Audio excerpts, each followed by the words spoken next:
Good evening and welcome to the first ever Hustings Against Antisemitism. I'm Gideon Falter, Chief Executive of Campaign Against Antisemitism. Jews are just like everyone else. At an election, we might worry about the economy, healthcare, defense, education, housing, and any number of issues. But we're here tonight because in the wake of 7th of October, the 7th of October atrocity committed by Hamas, Jewish communities around the world, including ours, have been traumatized. We've seen people out on our streets celebrating the worst anti-Semitic atrocity since the Holocaust. We've seen open glorification of terrorist organizations that seek the annihilation of Jews worldwide, including here.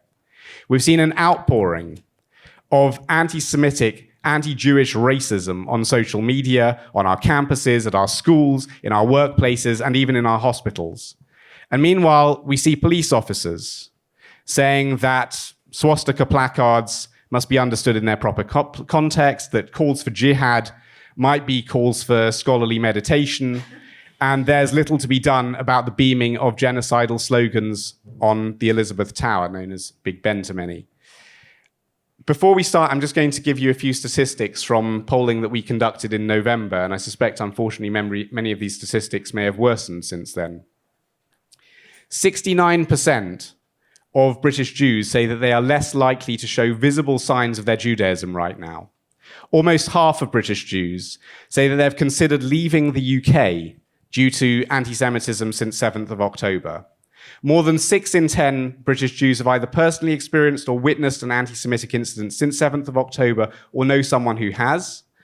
Only 16% of our community believe that the police treat anti-Semitic hate crime like other forms of hate crime, with 2/3 believing the police apply a double standard. Staggering 90% now say that they would avoid traveling to a city centre if a major anti-Israel demonstration was taking place there, making our urban centres essentially no-go zones for Jews. And 86% of British Jews are not satisfied with the BBC's coverage of the Israel-Hamas war, only 4% satisfied. So that sort of sets the scene a little bit. We're joined by 4 very senior representatives of the Conservative Party, the Labour Party, the Liberal Democrats, and Reform UK. And it's a great honour to have you all with us. Tom Tugendhat is the Conservative Minister of State for Security, having previously served as chair of the Foreign Affairs Select Committee from 2017 to 2022. Prior to that, holding positions at the Foreign Office and serving as a Lieutenant Colonel in the British Army. He served as Conservative MP for Tunbridge and Malling since 2015 and is running for the newly created seat of Tunbridge in this general election. Alex Norris is Labour's Shadow Minister for Policing, having previously held shadow cabinet positions on levelling up, housing and communities, and health and social care. Previously, he sat on the Home Affairs Select Committee, and prior to entering the House of Commons, he served on the Executive Board of Nottingham City Council. He served as the Labour and Co-op MP for Nottingham North since 2017, and is running for the newly created seat of Nottingham North and Kimberley in this election. Jeremy Purvis, the Lord Purvis of Tweed, Baron Purvis of Tweed, is the Liberal Democrats' Foreign Affairs lead in the House of Lords. He was the MSP, the Member of Scottish Parliament for Tweeddale, Ettrick and Lauderdale from 2003 to 2011, becoming the youngest MSP at the time of his election. He's previously served as the Scottish Liberal Democrat spokesman for Finance, Justice and Home Affairs and was created a life peer in 2013. And he's also leader of the Devo Plus cross-party group. And last but not least, a warm welcome to Ben Habib, who is the co-deputy leader of Reform UK and is the party's spokesman for Brexit and the Union. He served as a Brexit Party member of the European Parliament for London in 2019 and until the UK's withdrawal from the EU. He's chief executive of a commercial property investment fund and fund management company. And he's running for the seat of Wellingborough and Rushden in this general election. So a very warm welcome to all of you, and thank you so much for making the time to be with us this evening. Just for balance, I have to say we invited the Green Party too, and I'm required to read the statement from the leader's office. They say, "Thank you very much for this invitation. I've reached out internally to several people who have tried to see how they might be able to rearrange their calendars for this, but I'm afraid we sadly won't be able to arrange for a high-profile Green to attend. It's indeed an intense time of public appearances, and everyone currently has a clashing commitment. They wouldn't be able to reschedule. We hope you understand and wish you all the best with the hustings." Gentlemen, I've very briefly tried to summarize the situation for British Jews, and it's looking pretty bleak. So can I start by asking each of you to start us off with a fairly short 2-minute summary. What do you make of the current situation and what's been done about it so far? And if elected, what will your party do about anti-Semitism, and what does it offer British Jews specifically to look forward to? Tom, do you want to start us off? Sure. Gideon, look, it's lovely to see you again, and to many of you who I recognise faces from various moments in the last 6 to 8 months, moments that I wish we hadn't shared, but I'm glad that we shared them together. And I'm very sorry that we're having to do this evening. We shouldn't need an event about anti-Semitism here in the United Kingdom. As you rightly say, the Jewish community should be exactly like any other community in the United Kingdom, thinking about hospitals and schools and roads and any other number of different things. But like every other community, there's one thing that comes first, and that's security. Do you feel safe in your home? And do you feel safe in our country? And it is our country, including all of us. So look, I've seen some real worrying changes in the last few years. We've all seen the protests since the 7th of October. We've all seen the voices crying out against Israel. I haven't quite seen as many protests asking for people to bring home those who've been taken hostage. I haven't heard the cries of civil justice advocates in this country begging for Hamas to release those innocents that they have been holding now for so long. Perhaps I've been listening to the wrong channels. Perhaps I've just missed it. Or perhaps there is, I'm afraid, rising anti-Semitism in the United Kingdom. And I think we know that that is sadly true. We've seen it normalized by one of our major political parties under Jeremy Corbyn. We've seen it extended through other political parties in different ways. And very sadly, we've also seen it normalized in the UK to the extent that even me, somebody who is not halakhically Jewish, who is in fact a practicing Roman Catholic, has experienced anti-Semitism in Kent because I have a Jewish name. That's pretty extraordinary. And that is a very sad reflection on where we are. Thank you. Alex, the same to you. Yeah, Gideon, thank you, and thank you for the invite and to be with you all today. You know, we shouldn't be here. The first hustings on this topic of anti-Semitism, that is a sadness. It reflects the growing stain on British society of anti-Semitism that we're seeing on our streets and that we see in the online space. We are absolutely clear it is our job of our leaders to drive a culture of zero tolerance, and that we tackle those who proliferate the poison, whether that's on the streets, as I say, or online, making sure they always face the full force of the law. I've worked with, and I applaud the work of the Community Security Trust for their remarkable and tireless work all year round alongside the police to keep our Jewish communities safe. But the record high levels that we are experiencing and reporting last year are an urgent reminder of the responsibility on all of us to stamp out the scourge. And it is unacceptable in 2014, having heard those stories directly of whether it's Jewish school children who feel they have to hide their uniforms on the bus, Jewish university students who are worried about wearing a Star of David or a kippah on campus. It's unacceptable that community buildings used by Britain's Jewish community have been vandalised, whether that's on protest, whether there's internet activity where a hateful minority engage in vile anti-Semitism or support for proscribed groups. And it is unconscionable that in the weeks and months after Hamas's barbaric terrorist attack on Israel on October the 7th, the deadliest day for Jews since the Holocaust, we've seen such a surge in anti-Semitic incidents here at home, and that the pain and anguish felt already, I'm sure, by many people in this room about events in the Middle East was compounded by growing anxiety about their safety for themselves and their families here in Britain. This cannot and should not be tolerated. Elections are inflection points. They're reflection points for all of us. For me, you will hear the detail, the sort of things that we want to do if given the chance to lead the country. You talk about, Gideon, what might happen in those early days.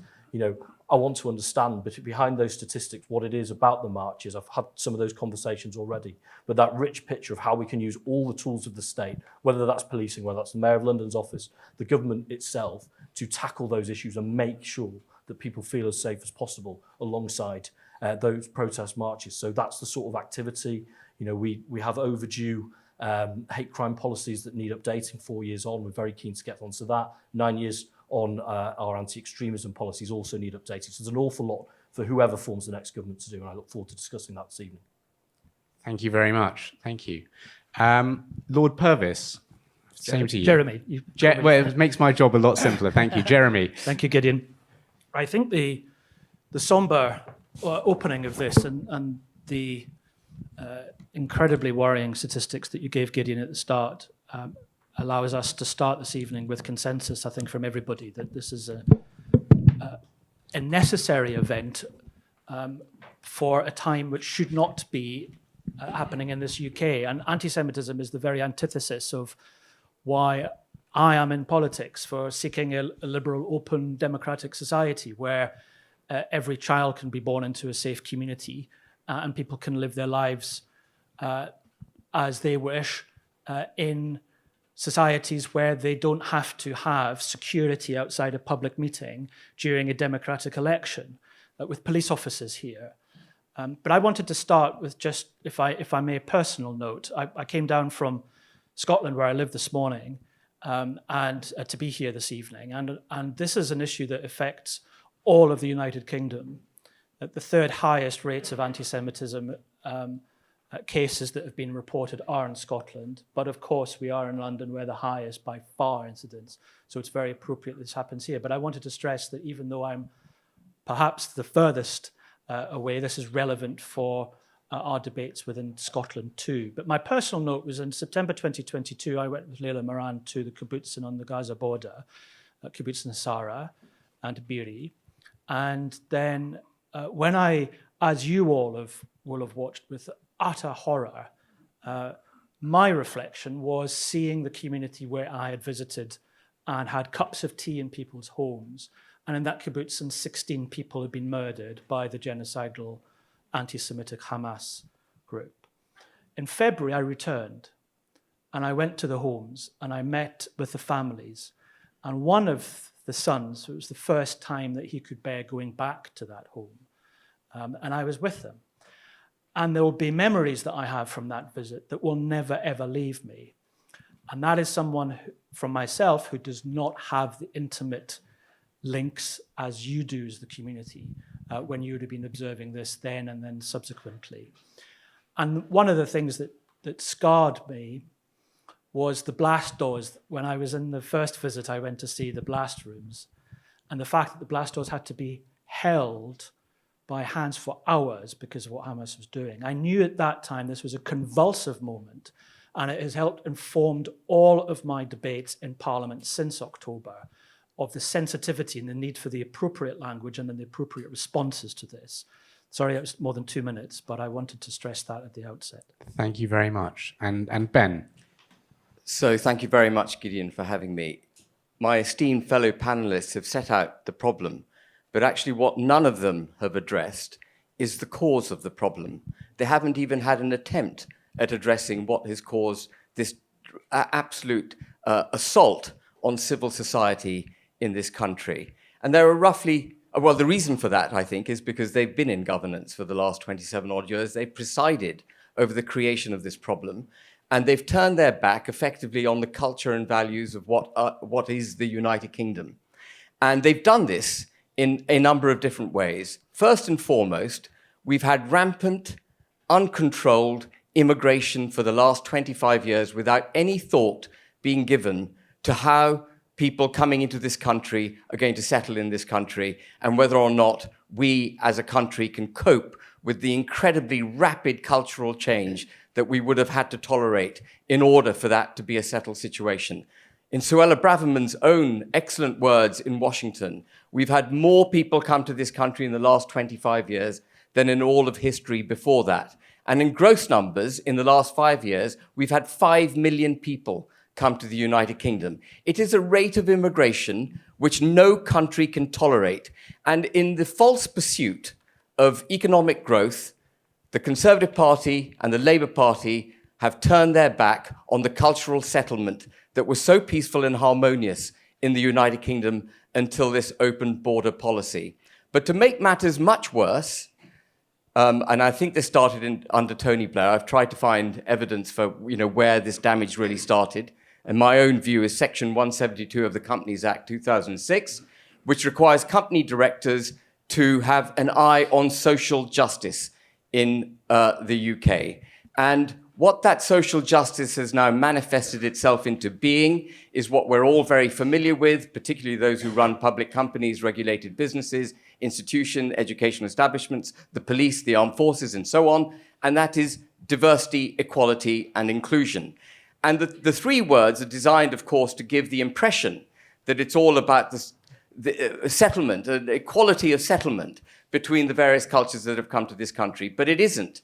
Diversity, equality, and inclusion, which is a regulatory framework which has risen to huge division in this society, is the progressive discrimination in favor of minority ethnicities in the community, minority religious beliefs, minority sexual preferences, and indeed the whole transgender ideology thing. Now, sadly, for the Jewish community, when it comes to minority religious beliefs, it hasn't come to protect you. What it's come to really protect, I'm afraid to say it, and we've got to say it completely openly, is the Muslim community. And the Muslim community have taken control of DEI and weaponized it. So, for example, you've got Sadiq Khan, who puts up a picture on his website of a family of white people and says they don't represent London. Sadiq Khan, who says at least 40% of the Met should be from ethnic minorities. If you turn that on its head and reverse the statement and say that at least 60% of the Met should be white or from the dominant ethnic minority, you would be accused of being racist. Okay, Ben, I'm sorry, you've had too much time now, and I've got to be fair with time. Ben, sorry, reverse racism being practiced by government policy in the United Kingdom. Ben, I've got to be fair with time for everybody. So I've got to be fair with time. Something that I would like to ask everybody, actually, that didn't really come out, is that what is it, in a few words, really a few words, if elected, that you would do, that you would change, the sort of the concrete policy that would give the Jewish community something to look forward to? Really just in a few words, and maybe we'll go in reverse order. So Ben, if you want to start us off. So we would abolish diversity, equality, and inclusion. We would abolish the Equalities Act. We would make it utterly clear that your ethnic background, your religious beliefs, your sexual preferences are irrelevant. We would teach our children to be proud of the country in which they live. We would teach them the values with which we grew up, those of us who are perhaps over 40, 45, I'm 59, and we would put the United Kingdom's interests first, with British citizens' interests first, and we would slash immigration to net zero. We have a net zero policy on immigration, and we would stop the boats, which I know is a small number of people coming into the country, but they're people about which we know nothing. And we need to put our territorial integrity in the protection of this country first and foremost. Okay, thank you. Jeremy. Well, I think you may not be surprised to know that I disagree with quite a lot of with my colleague on the left here. I think this country has had a proud record of being a refuge for those that have been seeking asylum from grotesque race.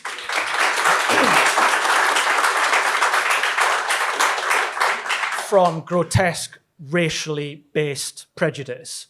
And this country, as Churchill would say, a shelter in a storm, I am very proud about. And all of our communities in this country have been enriched by immigration over very many years. And the dysfunction of the immigration system, especially those for visas and the processing, is a separate issue than that seeking from the solutions that were proposed by the gentleman on my left. Jeremy, with regards to the specific policies, yeah. So we are committed in our manifesto of matching and then looking to see areas where we can expand the security support for the CST. We have said that we would want to have a new equalities strategy, which includes race-based prejudice. We are also committed to having changes to the online world. I suspect this is not going to be raised so far. We had amendments to the online harm bill that were unsuccessful, that the government had defeated. We would want to bring those back so that to ensure that the online world is as safe as the communities in which people walk. So you can browse as safe as you walk, and that's something that we are very committed to. And there are others, but I think since I used up some of my time at the start, perfect. I'm sure we'll Thank come you. back to those. Alex. Thank you. I mean, first of all, to say, the solutions to tackling racism and prejudice in this country is not by othering groups. It's not by creating artificial divisions. It's not by creating further fissures. Our solution is bringing people together. There's two types of politicians. That is what we are. With regards to specific policies, for me, particularly looking at the issues that you mentioned regarding protests, particularly with the issue that we know is pertinent in cities like mine, but across the country around campus security, it is bringing together the community with those who have the power and the tools to reduce and remove harm and to come together to plan collectively to take those issues on in a way that means that people can live their lives as themselves and not live with that fear. Thank you. And Tom. Thanks, Gideon.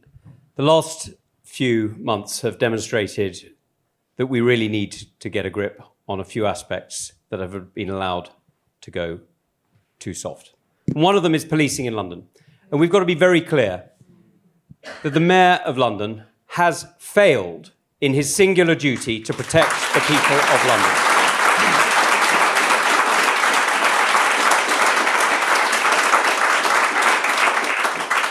It is simply unacceptable to have a community, any community, feeling that they are not free to travel, to walk around, to meet, to shop in any part of our great capital whenever they choose. That is simply wrong. We need to be absolutely clear that while the police, of course, have operational independence, they enjoy that operational independence within the limits of the law and within the tolerance of the people that they police. And I'm afraid here, let's be clear, they've let all of us down.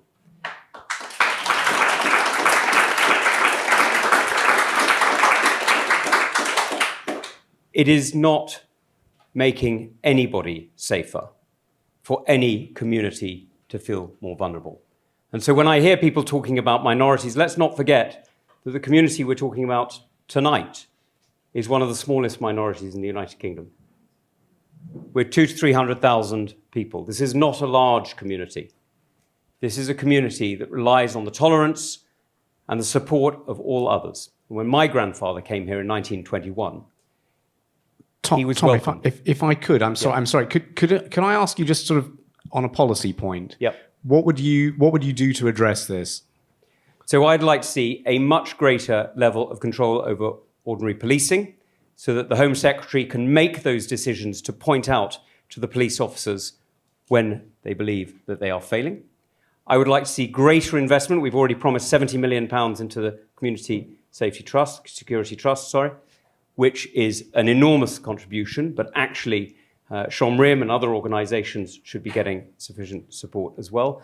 The last area, and this is an area that we've been working on, is making sure that our intelligence services understand what it is we're facing. Because one of the things that I think has been missed in all of this is not public order. This is not some sort of football protest where there's a few people disobeying or breaking things or causing vandalism. This is incitement to hatred and incitement to radicalization. And I have spoken. I have spoken not just to many Jewish friends in the last few months, but also to Muslim friends whose children are watching these protests like anybody else, And they are seeing phrases and words used that frankly are incitement. And they're seeing it normalized. And many of my Muslim friends are worried for what that's doing to their kids, not just for what it's doing to our wider society. Thank you. So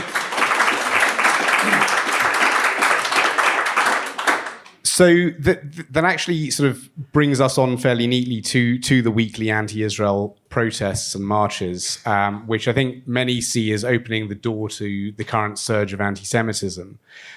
So what I'd like to try and do is sort of start a new game show, sort of called Yes, No, or It's Complicated.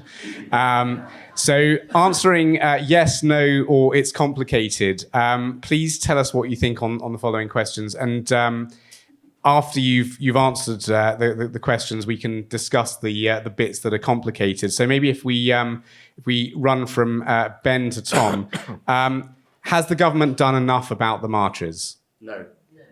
No. Jeremy? Yes or no? It's yes, no, or it's complicated. Well, I sit in the House of Lords, and everything. Well, it's either yes, no, or complicated. Everything we debate about, it's complicated. So it's complicated, But, okay. No, the government hasn't. It hasn't. Right. Okay, fine. No. Alex? It's complicated. It's complicated. And Tom? No, and that's why we're doing more. Okay, so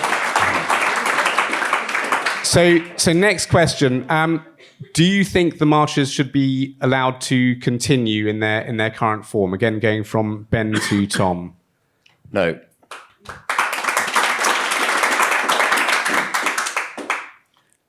A blanket banning, no. So they should. It sounds like it's Your question was complicated. in the current form. In the current form. And given the fact that I would prefer there to be changes to the way that they are managed, then that is it's complicated bit, I'm afraid. Fine. So it's complicated. We'll come back to it. Alex? Yeah, mine's Still it's also complicated. No problem. Tom? In the current form, no. Freedom of protest, freedom of association is a fundamental freedom in any democratic society. But incitement to hatred, whether it's racial or religious or ethnic, is unacceptable. Okay. So let's change tack slightly. From the river to the sea. This is a slogan that's attracted a hell of a lot of controversy within the Jewish community, particularly. Do you consider it to be a hate slogan, Ben? Yes. Yes. I'm with the Antisemitism Policy Trust that when it's associated with actions, that it is, yes. Similarly, that's what I would rely on, but I think So that makes it it's complicated answer. Fine, it's complicated. And Tom? Hold on, we won't have heckling. We really won't. So let me be quite clear. If you call for the destruction of a state and the murder of everybody in there, that is hate speak. So that's a yes. Okay.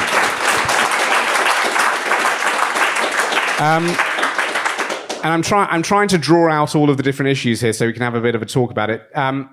There is an idea that there is two-tier policing going on at the moment.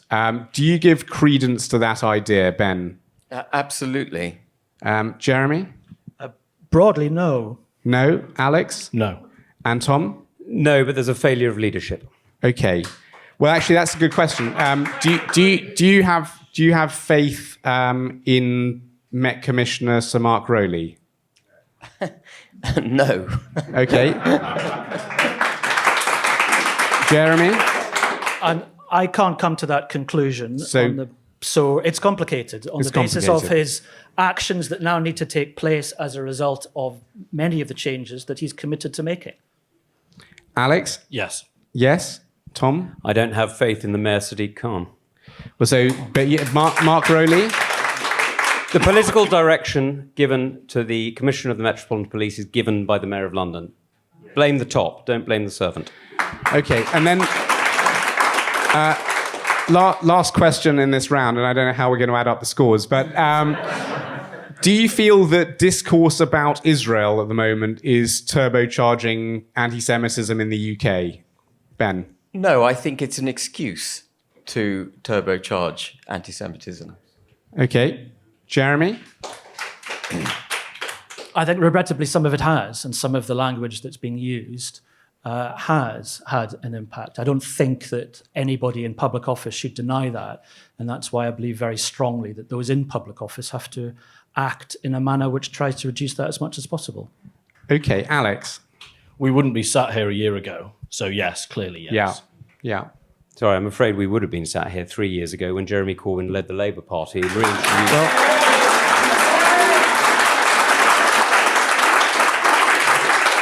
and reintroduced anti-Semitism as a sort of dinner party acceptable. In the yes, no, or it's complicated world of... Look, discourse about Israel has led to an increase in anti-Semitism, and it is deeply wrong. The idea that we would see discourse about Nigeria or France or Germany leading to hatreds in the way that we've seen, this is completely wrong. This is not Israel's fault. So I think that draws out three different areas of probable disagreement. I think there's whether the law is currently tough enough on marches and whether the marches should go on in their current form, whether the law needs to change around that. There's definitely some disagreement about from the river to the sea and whether that's problematic, which is a tough one because it kind of gets to the bottom of people's understanding of anti-Semitism, and it seems that there is a difference between some of the panel and the views in the room. And then also this sort of idea of two-tier policing, confidence in the Met Police. So why don't we just sort of talk a little bit about that? If any of you were, and very brief answers, if I can try and keep you to brief answers, if you were to look at the current legislation, the Public Order Act specifically, and how it deals with these marches, what would you change about it? Is there something that you think fundamentally times have changed, the Public Order Act isn't fit for purpose, or do you think that it's broadly fit, maybe needs a tweak here and there, or you wouldn't change it at all? Is there something you would change, each of you? I'm not asking anyone specifically, if anybody has a strong view. So my own view is that this isn't about the Public Order Act. This is about incitement to racial hatred. And this is about the attempt to radicalize people across the United Kingdom. Those are the acts we should be using. But incitement to racial hatred is part of the Public Order Act. It's a subset of it. Yes, but it's not the main. So the bit about whether you can ban or impose conditions on a march. By the sound of it, everybody would keep broadly as it is, or you would change it. Well, that's where I'm saying that we need to have greater powers for the Home Secretary to take. I mean, we're actually not looking at the problem in the right way, if you don't mind me saying so. It's not a matter of... The Public Order Act worked perfectly well until a couple of years ago. That's not the problem. It is the combination, as I said in my opening exposition, it's the combination of rampant immigration, bolstered and protecting hostile minorities in our community through government regulation, imposing diversity, equality, and inclusion, which, by the way, the police are obliged to train their staff with DEI. Okay, but Ben, so you're worried about, so we'll come on to the two-tip policing in a second, but the idea that the marches are basically a product of immigration and DEI, is that what you're saying? So that's what I'm saying, absolutely. Because I don't get the feeling that most people on the marches are recent immigrants to the UK, so I'm not sure that adds up. Well, I'm absolutely stunned you say that, because I've been to these marches, and I would say the vast majority of people don't look like, I mean, how can I say this without, they don't look... But I'm not sure you can, no. Yeah. Can I just... A large number of them have got bandanas with Arabic writing on them, carrying Alex, do you want to come in? You're Shadow Minister for Policing, so you've been following this quite closely. I've got an Australian football shirt. It doesn't make me an Australian. I think throwing those sort of things around is really unhelpful and is not moving us forward. You cannot make an assessment of who a group of people are based on looking at them as to their migration status. I'm sorry, you just can't. But in terms of the substantive question, I believe the tools are there. There are significant powers to vary, whether it's the route, whether it's the timing. Tom talks about, he wants the Home Secretary to have more bearing. Well, that, of course, exists too. If the police say to the Home Secretary, we think you should call this off, they can do that. So I think the tools are there. I don't think this is a legislative way out problem. I think it's using the tools in a way that understand, the huge harm that's clearly been done, and understand that in a civil liberties context. And that's the question I think we should be having a sober debate about how to resolve. So at the moment, the power to ask for a ban on something lies with chief constables, or in London, the commissioner. It sounds like, Alex, you're saying keep that with the Chief Constable or the Commissioner. It sounds like, Tom and Ben, you're saying that it should be the Home Secretary who can say, no, that march shouldn't go ahead. They should have a power to sort of instigate a ban or sort of imposing conditions on something. Shall I? Look, as a soldier on military operations overseas, obviously you're operationally independent. You don't have the Defence Secretary saying, go left flanking or go right flanking. That'd be insane. But you do have the Defence Secretary setting out a very clear objective as to what you are to achieve and what you're not to achieve and where your left and right of arc are, where the limits are. We need to be very clear that operational independence in the police is to secure the safety and freedom of the British people. That's what it's for. It's to make sure that you don't have an overweening state that can order somebody arrested or released just on the whim of a minister. But it's also there to make sure that the police do their job in keeping everybody safe. Now, I think we can agree that the last 6-7 months show that there's been a failure there. And that's where we need to have a change. I don't want to cut across them, but let me just come Alex and then Jeremy, I'll come to you. Very briefly on that point. 10 years ago, Theresa May's Home Secretary stood up and said to the police at the Police Federation conference, policing isn't the job of the government, policing's the job of the police. And that's been the context for the last 10 years of leadership. Tom's had a Damascene conversion now that doesn't work, has had time in the Home Office to do something about that. I'm not trying to be unkind, Tom, but you have. But now, suddenly, there needs to be action. I'm not sure that's credible. And elections are also about governments being held to account. If you're asking who has been in power over the last 9 months, where there's been the spike in this, it's been the Conservative Party. Now, Tom has chosen to bring party politics into this debate. It's a political hustings, it's an election, of course. But governments need to be held to account. They have had a majority of 80. They've had every measure that they've wanted through Parliament, every single measure. And now Tom is saying that they've been making mistakes. So I'm grateful that that's been the admission for it. So if the answer now is that the legislation that he thinks that they should have brought forward was the Home Secretary to be responsible for operational policing, as opposed to the framework of which the police operate is the legislation of which ultimately they are accountable to the people of the cities and the towns and the communities that they represent. And I made a point of saying that I'm not a Londoner. So it's not just about the Mayor of London. If that was the case, it would also be the Mayor of Birmingham, who had been a Conservative. It would be the administration in Scotland, who's SNP. It would be the Mayor of Labour, who is the Mayor of Manchester, who is Labour. I think we just take the temperature down a wee bit with saying that this is about the government not getting what it wanted. It has had ample opportunity to get anything that it wanted through Parliament over the last 9 months, and it hasn't chosen to ask for it. Can I pick up on that? Because I think it's a fair point, and it's one that bears addressing. Very quickly, if you could. The first thing is that the political situation in this country changed when a major political party normalised anti-Semitism for the first time in 60 years. Secondly, that same bunch of people who sat at the leadership of the Labour Party for that long, mobilised with Stop the War Coalition and the other people who hate Britain and have done their best to side with our enemies and to bring us down, and decided to assist some radicals in making these marches more violent and more extreme. They have consistently sided against the Jewish community, but against many other communities as well. The situation has changed, and I think is only responsible when the situation changes, we should look at what we need to change to make sure we keep our people safe. I'd like to but it's worth remembering that 4 Conservative prime ministers have not been able to do this because of Jeremy Corbyn. Doesn't exactly show the strength of the Conservative Party, does it? So, well, now it really is party political. Let me ask. There was the question about from the river to the sea, and Jeremy and Alex, you were in the sort of it's complicated camp on that, and I asked for a couple of reasons. One, I'd be interested to know in what context you feel it isn't a hate slogan. Second, it also kind of leads into the 2-tier policing thing, where In Greater Manchester, police have been taking action against people who've been shouting from the river to the sea. In London, the Met tweeted that they wouldn't take action over that chant. And there was a debate with the former Home Secretary, Suella Braverman, who was saying that it was a hate slogan. It's been a bit of a mess, and it's been a bit of a patchwork as well, depending on where you are in the country.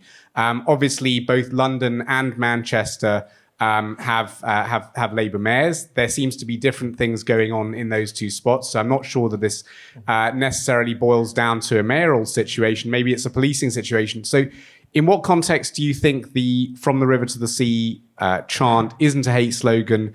And do you feel there's inconsistency in the way that it's dealt with? If I sort of go to Alex first and then Jeremy. Yeah, I mean, I have no truck with that chant. I think that I know it causes great anxiety. The message behind it, I think, is very clear. You know, I would never want to see it chant. Obviously, would never chant it myself, and I don't think anybody should. And you know, anybody going on marches or in any context. The reason I couldn't answer yes to your question, though, was because that's inviting me to say that I believe that every single person on the march who has picked up that chant because someone has sung it, that they are hateful people, and I can't say that's true because I don't believe it is. So you're saying that there are a lot of people who hear it, they don't quite know which river, which sea sounds all right, and without in their heart hating Jews, they just repeat it and parrot it. That's the situation you're. I believe that is clearly a feature of it. Now there is an education job to be done there. Like on the substantive point about the variation between polices, it's a very important point. You know, we have 43 police forces, and we do have that ability to, you know, for them to take slightly different decisions, because policing in Kent is very different to policing in Nottinghamshire. However, there are some things that aren't. And in that situation, the state offers guidance, the censor will offer guidance to say, look, this is what we're after, and therefore police forces work within that operation. I think in this case, that actually would be, you know, that's something that might I think very much would be a suitable thing to do. You know, I don't think that's legislative. I don't think it would do that. You could rely on guidance to do that. I think police would appreciate the clarity too. You know, I always see these things through the eyes, yes, of the chief constable, yes, of, you know, whoever's responsible for policing, be it a mayor or a police and crime commissioner, but also through the eyes of a 23-year-old police officer who might not know themselves and who has to stand there and make a very difficult judgment. Do we give them the tools to do that? No, we probably don't. And I think that that's what we could do better at the censor. Thank you. And Jeremy, is this something you agree with, or there are points where you disagree with Alex? I agree with a lot with what Alex said. I think I also abhor the divisiveness of the slogans, and I would condemn the use of slogans which are divisive in their nature. And equally, I'm sceptical when it comes to saying that ignorance is a defence for it, however. But nevertheless, it is ignorance for many people. There was a reputable survey in America that said for those within the campuses, it was only 47% that understood which river and which sea it was. Now, ignorance, as I said, ignorance is not a defence for that. So the reason why I said there's an element of it that's complicated is why myself, my parliamentary colleagues, many candidates for us have had the training and the constant contact with the Antisemitism Policy Trust within Parliament. And in their position is that calling for a free Palestine is not inherently anti-Semitic. And when I said at the start, and you may disagree with that. And please don't heckle, please. But everybody's able. I'm simply relating to what the discussions have been having with the Trust. The connection of when I said of their actions, and this is where the policing does have a fine line to do. Now, it is okay to have a policy position that anybody chanting it is committing a criminal offence and this should be prosecuted. That's Tom's view, because it constitutes a hate crime. What the police have to do in our judicial system, because we've not changed the law when it comes to the hate crime, is for the elements of the actions and the intent behind the usage of them. And that, depressingly, as far as the CST data on their last full report, there's been nearly 430 incidences where the chanting of that has been associated with that then having an anti-Semitic intent. And they've rightly then been reported. So it sounds like you're broadly agreeing. In fact, it sounds like broadly everybody's agreeing that the chant itself is, when properly understood by people, anti-Semitic. The difference of opinion occurs where I think for you, Alex, and for you, Jeremy, if somebody unwittingly doesn't understand really what they're chanting, they just sort of fall in with the crowd, as it were, that person doesn't necessarily hate Jews in their heart, but they are shouting a hateful thing. And I think I think that's an important nuance, but I think for the vast majority of people, as you sort of were saying there, Jeremy, when this chant is shouted, it's often associated with anti-Semitic criminality. Certainly, our view at Campaign Against Antisemitism is that it is a genocidal anti-Semitic chant.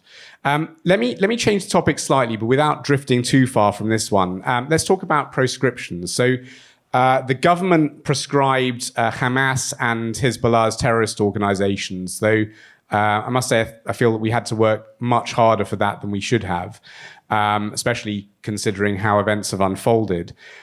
We've been asking the Conservative government to prescribe Iran's Islamic Revolutionary Guard Corps, IRGC, which stands behind many of these terrorist organizations and is also active in the UK. So if we can sort of return to our favorite game of yes, no, and it's complicated, this time going from Tom to Ben, would you proscribe the IRGC? Personally, yes, but it is complicated. Yes. Yes? Yes. Yes. Okay, Tom's the only. It's complicated there. Okay, fine. So in a second, we'll go through them in a second. Next is the Houthi rebels, so Ansar Allah, and they are proscribing them would ban, for example, people from chanting on our streets, Yemen, Yemen, make us proud, turn another ship around. So again, proscribe Ansar Allah? Yes, no, yes. Yes? It's complicated. It's complicated. It's complicated. It's complicated. Yes. Yes. Okay. We've got a good variety with this round. Finally, there were a bunch of Palestinian terrorist organizations which aren't already proscribed, which have claimed, including on their websites, to have been involved with the 7th of October atrocity. So the PFLP being an example of them. There's a different bit of the PFLP, or a different named PFLP, called the PFLP-GC, which is proscribed, but the PFLP itself is not. And anybody thinking of Monty Python can be forgiven. But unfortunately, it is very deadly serious, as we've seen. Would you proscribe those Palestinian groups which said that they were involved in in October 7th? Would you proscribe them? Yes, it's difficult because of the different ways in which they name each other, but yes. Again, if that's substantiated, of course, that's a yes. We do need to see the intelligence picture, which, of course, Tom has. Sure. Yes, and I agree with that. And any group or organisation that actively supports a prescribed organisation is covered within that proscription. So there should be action taken on them. And if the UNRWA was also proved to be involved, would they be proscribed?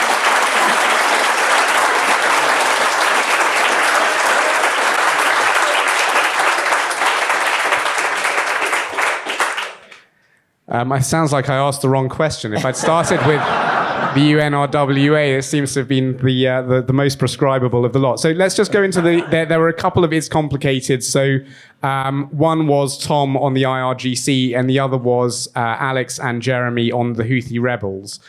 So Tom, why is it complicated to prescribe the IRGC? Sure. The reason is we don't prescribe state organizations. And the reason we don't is because states can commit war crimes and commit many crimes. We don't classify them under British law as terrorist. That's what about the Wagner Group? Because that's adjacent. It's not a state organization, exactly but it is now, and it's now run by the Russian government, and it's still on our proscription list. So it's not a state organization. The IRGC is part of the Iranian constitution. So it's a constitutional element like the army, the navy, or the court system. That's why the difference. However, that's exactly why I introduced the National Security Act into Parliament, which we got through in the last few months. And that means that we have the ability to arrest, prosecute, and, with any luck, imprison anybody who is working with the IRGC here in the United Kingdom.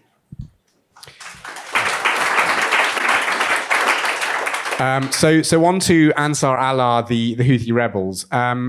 Jeremy, do you want to start us off? Why is it complicated there? It's for the prescription to be valid under the UK law, then one of the elements of the thresholds that the independent, and there's a review group that then advises ministers with this, then they would have to be satisfied that there is a threat to us here.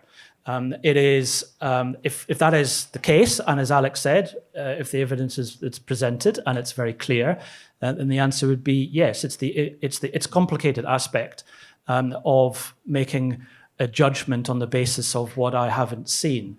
I have seen sufficient of the activities of the IRGC that meets all of the thresholds in my view.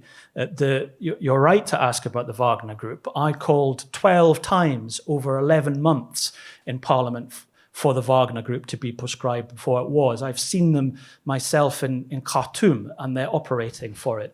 I am not squeamish when it comes to national security. I work very closely with Tom's colleagues as ministers in the Lords. So when it comes to national security, myself and my party will not hesitate to make decisions.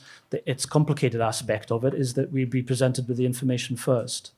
Fine. And Alex? Yeah, I mean, it's a similar position. This is a established process, to which some of the evidence we have access to, I have access to, common sources, some where the case is so strong that, generally acts on this, on our turf is a pretty obvious one. But we don't know all of it. Tom does. It's quite right that we don't know it all because there's important national security concerns. But as I say, the prima facie case is very strong, but you need to know that it passes, the full test in its form, because that's, a core institution that we build our security on. Thank you. Okay, well, let's talk about education. And for this, we'll have a round called Which One Thing? Campuses over the last academic year have been hell for Jewish students. Vile messages sent to Jewish students and their Jewish societies, mezuzahs ripped from their doors, vandalism of their institutions. In one instance, a Jewish chaplain forced into hiding, genocidal chanting as they walk to classes, campus buildings occupied, and that's all culminated now in these extremely intimidating anti-Israel encampments.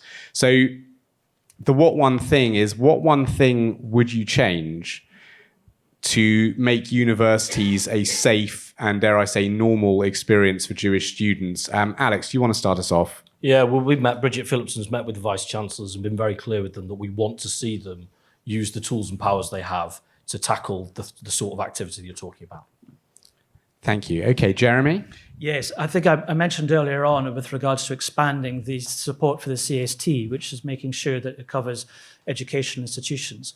I am aware that part of the 72 million that Tom had referred to, which we've supported, includes specific elements when it comes to education. But over a number of months, we've not had clarity as to how that's being dispersed. So I think that should be a priority of any incoming government, to ensure that money that had been allocated for education facilities, secondary as well as university, where regrettably there's been far too many incidents against younger children, then that should be a priority for getting that dispersed and making sure that level of security is provided. Thank you. I think on that educational pot of money, I believe that is indefinitely paused at the moment. So that's how that has been dispersed, unfortunately. Tom? It's not one thing. I was with the Prime Minister when we met the Vice-Chancellors, and at one point one of them said that they have to have freedom for both sides, those who are pro-Hamas and those who are pro-Israel. I had to stop him and say Hamas is a proscribed terrorist organization. Advocating support for Hamas in the United Kingdom, anywhere in the United Kingdom, is a crime, and you have a responsibility as a Vice-Chancellor to report it. So your one thing is getting the vice-chancellors to refer support for terrorist organizations to the police amongst their students. Absolutely. It's not a single thing. It's to make sure that they realize their responsibility and to take it seriously. It is not freedom of speech in order to spread hatred. It's freedom of speech in order to debate ideas. Ben. Well, I would say that our tertiary and indeed our secondary education establishments have been habitually promoting agendas which are effectively detrimental to this country, not just as far as these current riots and support of Hamas are concerned, but on a much broader sense, and I could go into detail if you'd like me to. But we need a complete sea change of attitude from our education establishments to the United Kingdom and our culture. So if there were the sort of the what one thing, it's difficult to. Well, Tom mentioned that the Vice Chancellors promoted the idea of diversity of thought and debate, but that doesn't actually happen at our universities. If you hold a particular kind of view, it's tolerated. If you hold another view, which traditionally, by the way, we would have all held quite naturally, you are now shut down in debate. Well, I think there's a theme here, which actually I'm going to ask you, Jeremy, because your area is foreign affairs, and just briefly, do you agree that political posturing here is not doing an awful lot to improve matters abroad, but it's having a devastating impact domestically? And as an example, I would take the House of Commons debate on the ceasefire, which I don't think Hamas was particularly paying attention to, but things got so heated outside Parliament that the Speaker of the House of Commons changed parliamentary procedure out of fear for MPs' safety. And that same night, we had a genocidal... Can I correct that? Sorry. Can I correct that? Well, let me finish the question. And we had a genocidal slogan emblazoned on Big Ben. Tom, what were you going to correct? So I'm just going to correct that because the Speaker of the House of Commons was bullied by the Leader of the Opposition to change parliamentary procedure in order not to expose the divisions within his own party that he is barely keeping a lid on, because so many of his own party still support Stop the War Coalition, Jeremy Corbyn and all his hateful ideas. Well, I'll give Alex a chance to respond to that in a second. But Jeremy, do you want to? How do you feel that the discussion about foreign policy is impacting things here, and do you think it's having any impact abroad? I think both of my elected colleagues to the right will bristle if a member of the House of Lords will comment on them. And I think Alex will probably want to respond to Tom's points.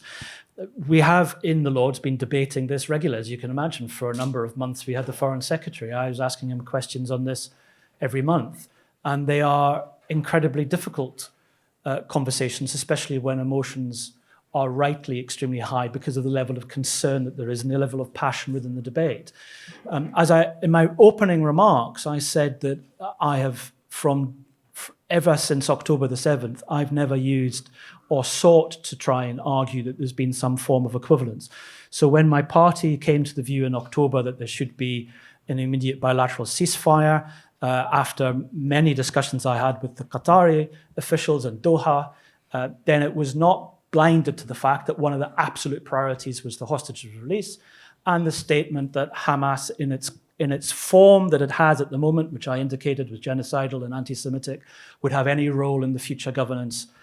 But a lot of the discussions with the aim of there having two sovereign states operating with mutual security for each of the population between the two, which is an overall ambition. It's been my party's view. Jeremy, if I could push years. you though on the impact it's having domestically as opposed to abroad. It's a fair challenge. How we conduct this, and sometimes there'll be issues that I will say that you'll disagree with. I hope that we can demonstrate that we are disagreeing agreeably, so we give no succor to those groups and those individuals who are seeking to use division for anti-Semitic purposes or for hijacking what may well be peaceful protests elsewhere. In some areas it is difficult, but it is absolutely necessary and not impossible. And I hope that if you look at in Parliament, you can read anything that I've said over the last 9 months and before, people can come to their own conclusions whether or not we are getting that tone right. Thank you. Okay, Alex, I promised you a writer reply on that. And I was also going to ask you, I mean, one of your fellow candidates, Tandesi, who's Sikh, I believe, was sort of hounded away from a mosque recently and called a Zionist devil.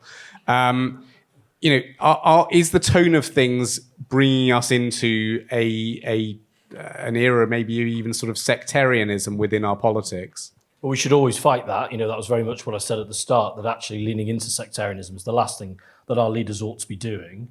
Parliament and parliamentarians, we're about to elect, we haven't got any, but we'll elect a new parliament in 10 days' time. Those members of parliament should, without fear or favour, be able to choose to debate what they want to in the ways they do. And there will be times, I think you'll do the same, Tom, you look at the agenda and think, goodness, are we really talking about that today? Nevertheless, that's the beauty, that's part of our liberal democracy. Whether those things always have to have votes and whether those votes are in the interests of generating change, if those things aren't within the agency of the Parliament, I think that's a different question. But as I say, colleagues have to use Parliament and parliamentary time in the way they choose. I mean, you won't surprise some, I don't accept the characterisation. I think as obviously the election rolls on and the Tories get more and more desperate as things are as they are, Gideon, then of course they flail around. Of course they try to fight a Labour I've been saying this for a while. But they want to fight a different Labour Party to the one that's offering itself to the country. And, that's not the idea that in some way, when you're talking about people that are literally standing against us, it's not credible, frankly. Sorry, it's not me who deselected two of your candidates in recent days. It's Keir Starmer, and he's also left several who've also used From the River to the Sea in protests. Well, first of all, we have an independent process. And second of all, you can't argue both sides against the middle. Tom, you're either saying that we're not doing enough or you're saying that we're doing too much. We have high standards for our candidates. We make no apologies for that. And there is a process for when people fall short of that. And that's, what we do. I'm going to ask each of you a last question before we go to the audience. But before we do, I want Ben to have his chance to sort of talk about this. The foreign policy discussion that we're having at the moment, do you think it's driving? I think it's very, very sad that difficult foreign policy should manifest itself in riots on our streets and in our parliamentary process unable to function in a normal way. And I come back to the causes of how we got to where we are. And unless we understand the causes, frankly, we will not be able to devise a solution. This wasn't the case 25 years ago. It is the case now. And we do have sectarianism entering politics. And the Green Party didn't come tonight, I'm sure, partly because of the position that they've taken on various issues. But I will just remind Alex. I just have to say for balance, we can't read anything into their not being here. No, sure. But we saw one of their councillors shouting extraordinary things when he won his seat the other day. Anyway, I just want to challenge Alex on one thing. Starmer got up in one of these televised debates the other day and he said Jeremy Corbyn would make a better Prime Minister than Boris Johnson. And that is an extraordinary comment from someone who may be the next Prime Minister of this country, given that Jeremy Corbyn was expelled for anti-Semitism from your party. Well, So in my last question to each of you, before we go out to everyone, I have this sense that some people might have things they want to ask as well. Alex, when we last held the general election, as Ben has just said, Jeremy Corbyn was the man that Labour wanted to put into 10 Downing Street. Campaign Against Anti-Semitism was the complainant in the Equality and Human Rights Commission's investigation into anti-Semitism in the party. But obviously there have been huge changes under Sir Keir Starmer. It's undeniable. But we've also seen people in the community, some of them being worried by recent events. There was sort of a wobble in backing Azhar Ali and then removing backing for him in Rochdale. There's been this sort of controversy about the reinstatement of the whip to Diane Abbott. And then, as Ben has just drawn on, there was this moment last week where Sir Keir Starmer sort of seemed to double down on his 2019 comment that Jeremy Corbyn would have made a great, quote, great Prime Minister. Isn't this sort of mixed messaging? No, I don't think so. I mean, Ben stands alongside a number of candidates that have said some incredible things, and now the action from, leadership of Reform UK is to make jokes and to laugh about it. We have taken those very difficult decisions. We have, Keir has completely turned us around from what was a total shame. Let me make no bones about that. For us to be in that situation with the HRC is our party's greatest shame, and there is no second place to that. But for Keir has got hold of it, he's ripped it. Now this comment last week, I think, confused a lot of people that Jeremy Corbyn would have made a great Prime Minister. That's Not what he said. Sorry, That's not what he said at all. What he said in 2019 was that he would have made a great prime minister, as far as I remember. On Question Time, he was asked whether he still stood by that, and he seemed to sort of not back away from it. There was a lot of equivocating going on. Do you think that it's sending a mixed message? No, I don't. And friends won't have seen what Keir's talked about on the Sun podcast today.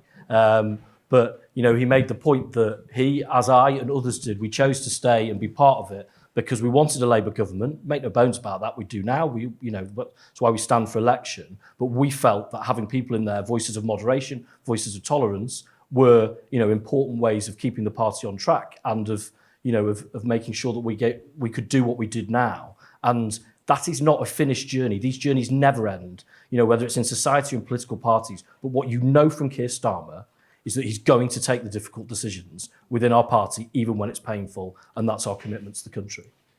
Okay, well, let me turn a similar question actually then back to you, Ben. So the Reform Party's had some serious problems with its candidates, and in just the last couple of weeks we've had Ian Gribbin, who said that Britain should have stayed neutral during the Second World War, and then the Reform spokesman said, we're not going to sack him, he's done nothing wrong. And then another candidate, Ben Aston, claimed that Jews were agitating, quote, to, again, quote, import third world Muslims into Britain. And the Reform spokesman said that that was due to the candidates not being party political zombies, and that Reform was proud that they think and speak like the ordinary people they are. Does Reform really get anti-Semitism? Oh, goodness, we get anti-Semitism. I mean, it's the incumbents who've presided over the increase in anti-Semitism, not Reform UK. What we stand for is a complete reversal of the policy of identity politics. We stand for everyone being equal. It doesn't matter where you come from, what your background is, what your religious beliefs are, what your sexual preferences are. But are these guys still candidates? The problem with progressive discrimination, which is the regulatory framework under which we operate, is that actually it promotes prejudice in society, and it has to be reversed, and we would get rid of it. But are these guys still candidates for Reform? I don't know whether they're still candidates. I'm not in charge of candidate selection. But I will say that we have made mistakes. They are. We have made mistakes. I concede we've Tom's saying they are still candidates. Yeah, there are some people in the Conservative Party, for example, who are betting on an early election. They were trying to profit. Right, but they weren't saying that Jews were agitating to import third world in Muslims. a straight debate between a gambler and an anti-Semite, I'll take the gambler. How many? Except the debate's not between a gambler and an anti-Semite. No one is suggesting that anyone in Reform UK is an anti-Semite. But what you are being accused of, Tom, is harbouring people in your party who break the law in order to make a few £100 and still have them been kicked out. That's not gambling. That's breaking the law. And I said that stinks. Jeremy, I'm going to ask you something. The Liberal Democrats have been on a bit of a journey from the days of Baroness Jenny Tong and David Ward. Why was it such a battle back then, and it was back then, to have them removed from your party? And do you feel the Lib Dems have managed to rid themselves of the anti-Semitism of that era? Similar with Alex, I think our party has changed. I mentioned earlier about the training that our elected and our public officials have and our candidates, and this has been introduced over the last number of years. When you say you've got to go back, you do have to go a bit back. It's over a decade now. I've been in the Lords for 10 years, and Jenny Tong was not in my group over that entire period. She's no longer in the Lords. David Ward is no longer in the party, hasn't been for a very long time. You may have seen that he's now an independent councillor, which demonstrates the fact that he's not in our party. Thank you. Okay, well, very, very last question then, which is to Tom, which is that we've seen some problems with anti-Semitism in local Conservative associations, but actually I've got a different question for you. And it's that on the watch of your party, your government, anti-Semitism has absolutely exploded.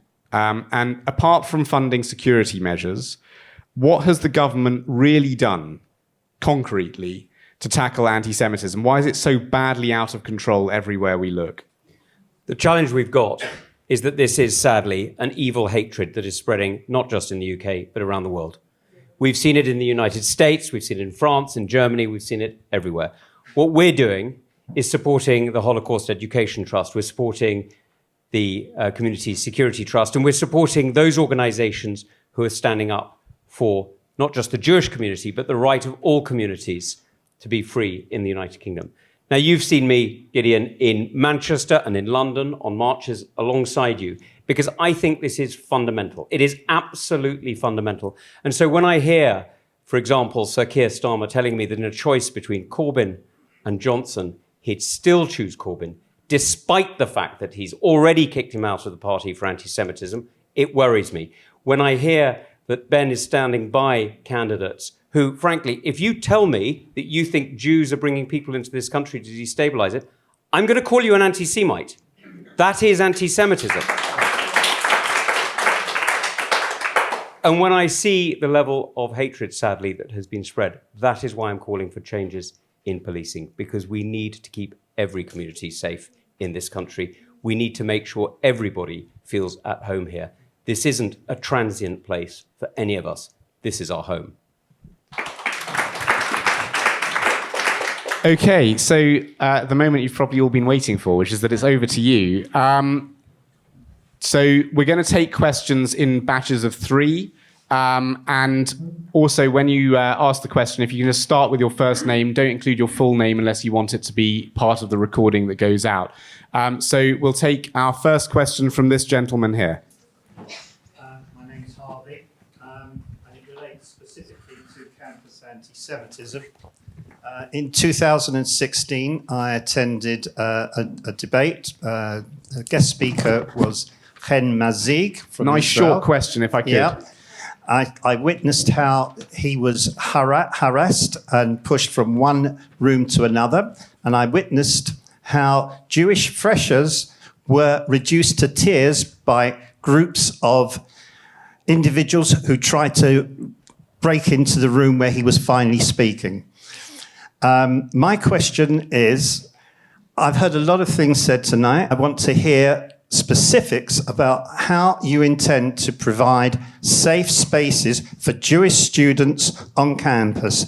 Not vague promises, specifics. Specifics, safe spaces for Jewish students on campus. You, sir, with the stripy tie. My name is Mark. Just wait for the microphone a second. Hello, my name is Mark, and my question is this. 8 months ago, it was reported that there are terrorists from Hamas living openly in the UK, one of whom lives barely 2 miles from this very venue. This has been widely reported, as have individuals with connections to terrorism being allowed to remain in the UK, charities openly supporting the IRGC, and IRGC organisations operating openly in Maida Vale in London. Aside from the obvious danger to Britain's Jewish community, this is also a grave matter of national security. And I would like to know, in 8 months, nothing appears to have been done about it. Why, and what will your party do specifically about it? Thank you. Okay. And then we'll take the next question from this gentleman, also on that row with the glasses. Hello, Lauren Belfort from the Jewish Chronicle. Question to the candidates. The Muslim Brotherhood is allowed to operate in the United Kingdom. It is not a prescribed organisation, despite the fact it is banned in most of the Sunni Arab world. Why is it not, and would you ban it? Okay, so three questions. So Harvey asks, what specifically are you going to do to provide a safe space for Jewish students? No vague answers, he says. Mark has asked, terrorists living in the UK and operating openly, why is nothing being done? And Lauren from the Jewish Chronicle says Muslim Brotherhood are not prescribed in the UK. They are in many other places. And what would you do? Would you ban it? So let's start off with Jeremy. Harvey, I would like to think that I did answer the specific element earlier when it comes to campus and education facility security to ensure that there are those safe spaces. So we would unpause the paused element of the education element of support for the CST. And this is to provide specific, like, physical spaces for Jewish students. that would have to be responsive to the needs of the institutions and the campuses to ensure that that is specific met. I would add to that to say that learning environments now are not just, so it's a complementary, it's not instead of. When I mentioned earlier about online learning spaces, and ensure that the online world is not a dark space for anti-Semitism, which regrettably it has been, and that's why we tried to change the online the online safety bill. To Mark's question, yeah. On IRGC, Well, no, Mark was asking about terrorists in the UK operating openly. I would like to think that if there are genuine concerns about that, the police would act on them. I would like to think that would be the case, but I don't know about Mark. I don't. Sorry, unfortunately, if we get into a back and forth, we won't get through everybody. I'm sorry. I'm happy to do that after Gideon's firm rule of the chair. But if that's the case, I would add that we do have country-wide sanctions against Iran, which are the first ever. I've supported the government on that. And there are elements within the sanctions regime that those organizations or groups that's supporting some of the activities of Iran and state organizations such as IRGC should be captured by those sanctions. So I would be asking the questions why the authorities are not acting on those. And when it comes to the Brotherhood, it's complicated. Can I use the same answer for the You can, before? But it might not be particularly well reported in the Jewish Chronicle. Because I'm sure Lauren will give me a column for this in the Jewish Chronicle coming up. But I think as we know, there are elements of it which would be covered by the other elements of the prescription, by their activities, and elements of the Brotherhood in the UK and elsewhere is not always a homogeneous group. So the Brotherhood in some countries is different from others, and that's why ultimately it would be for our authorities to determine do they meet the threshold, and that's why it would be the answer that I referred to before. How about in the UK, the Muslim Brotherhood in the UK? Well, it's not been presented by the government. Well, I'm not in government yet. But if it were until July the 4th, if the government presented the case for it after having the independent advice provided to Lauren, I'm afraid it's complicated. Then we would scrutinise that as we normally do. We've supported every prescription. In fact, we called for groups such as IRGC and Abu Dhabi months before the government did. So I mentioned before, we're not squeamish. That is true. That is true. Alex? Yeah, to take them in reverse order, I mean, the answer is the same for Lauren. It's a established set of criteria that they should be assessed against. I don't know whether Why don't they change the criteria? If the criteria don't work, change the criteria. What's wrong with the criteria, Ben? Well, you're saying that they have to present a threat to the United Kingdom. If they're an abhorrent organisation which present a threat elsewhere in the world, why are you hanging your hat? Ben, you'll have a chance in a second to answer Lauren's question. Alex, sorry. Yeah, I mean, I've yet to see evidence that you're in government, right? Change the criteria. Well, I'm not in government. Maybe well, you will be. But, I've not seen a case that the prescription criteria doesn't work. But as I say, they should be applied in this case, and that would have the due result it had. Mark, if there are terrorists only walking around, they should be nicked. There's no kind of ambiguity in that. Harvey, with regards to campus security, I am very conscious there will be people in this room, possibly many, whose young children or themselves have come to Nottingham, and from wherever they live to our city, we have responsibility to keep them safe. What I said before, Bridget, our Shadow Education Secretary, has met with the Vice-Chancellors to be very clear that we want them to use their powers to make sure, I don't think segregation, because we're getting the idea, I think, in the previous idea, maybe that money could be used for segregation. I wouldn't support that. So that everybody can enjoy campus life, irrespective of their background. And if there are things that are detrimental, the things that are missing in terms of what the university can and can't do, and that's where the police step in. And again, I think it's the responsibility of the government of the day to convene that family, assemble those powers to tackle that problem. That's very much my commitment if we're successful in 10 days. Ben, I'll come to you last on this. Tom? Harvey, look, whenever we send our kids away, whether it's to educational holiday, we expect those who they're with to keep them safe. And frankly, what we've seen out of our university sector has left a lot of us extremely worried. And that's why I was so clear with the Vice-Chancellors that I met, that they have a very specific responsibility. And I've opened up the full disposition of the intelligence and police and security services of the United Kingdom to help them. It's also why I took the decision to prescribe Hizb ut-Tahrir, which is a vile organisation that has been trying to get young boys mostly, and young Muslim boys mostly, to stir up hatred. And it is absolutely essential that those organisations that are stirring up hatred on campus are banned, and that's what we're doing. And that takes me on to the Muslim Brotherhood, if I may. I'll come to you in a second, Mark. But the reality is the Muslim Brotherhood is already banned in the UK in part. Hamas is a part of the Muslim Brotherhood. There are other organisations that are part of the Muslim Brotherhood. There are other different groups within the Muslim Brotherhood that are political organisations. And in this country, we do believe in freedom of speech and freedom of thought. And I wouldn't like to operate the same policies as some of the countries that have banned the Muslim Brotherhood, but I would just like to say this very clearly. The Muslim Brotherhood is an organisation that calls for the destruction of the nation state. Do you know what? Some others do. It has advocated the end of kings and princes in the Middle East and the creation of Islamic Caliphate. So long as that is a peaceful call, they have freedom of speech. The moment they turn to violence, and this comes on to Mark's point, the moment they turn to violence, they are arrested. And in the last few months, Mark, it won't surprise you to hear that we have arrested many people, sadly, under Terrorism Act offences, because you're absolutely right. Since the 7th of October, we have seen this terrible explosion in people supporting it. And that's why several have been arrested. Not everybody that you may like to see arrested. Maybe not everybody you'd like to see arrested, Mark, but every time we can get a charge to stick or an offence to be identified, we make an arrest.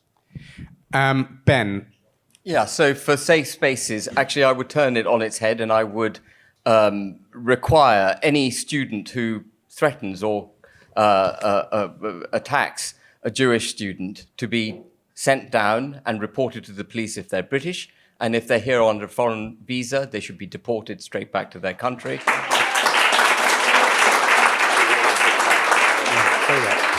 And I would adopt largely the same approach with the IRGC and their operatives in this country. If they're British, they should be reported to the police. If they're foreign, they should be deported. Sorry. And I would... If they're IRGC in this country, they are arrested already.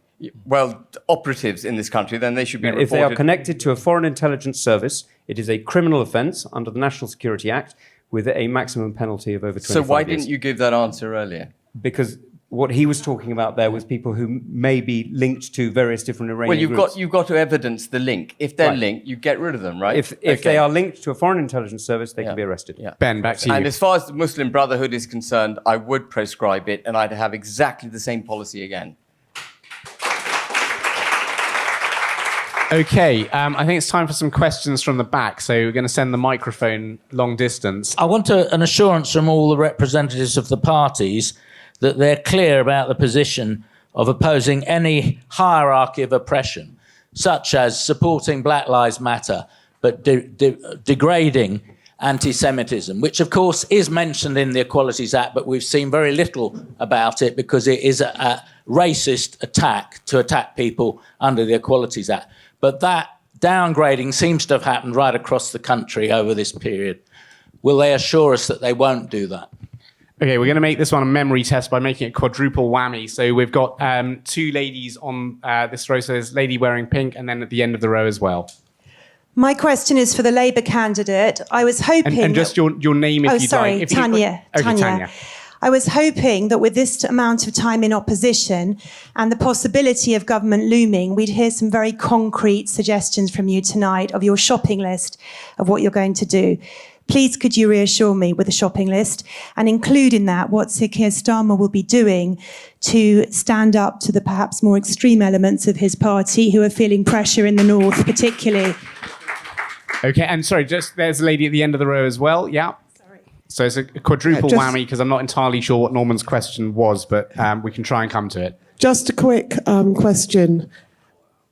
In 2015, a UK Holocaust memorial plan for a memorial and learning centre was put in to try to preserve the testimony of the people who observed what happened in the Shoah. We're now in 2024, and after continued problems and prevarication, we're still no further forward on this.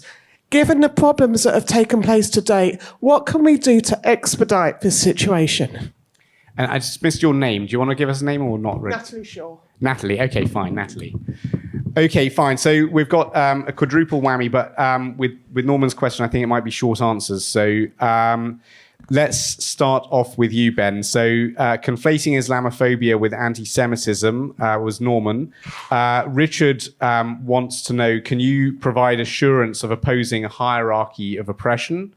Tanya is asking, and this is a question for Labour, but it might be a question you want to give an answer to as well. What's on your shopping list for if you're elected?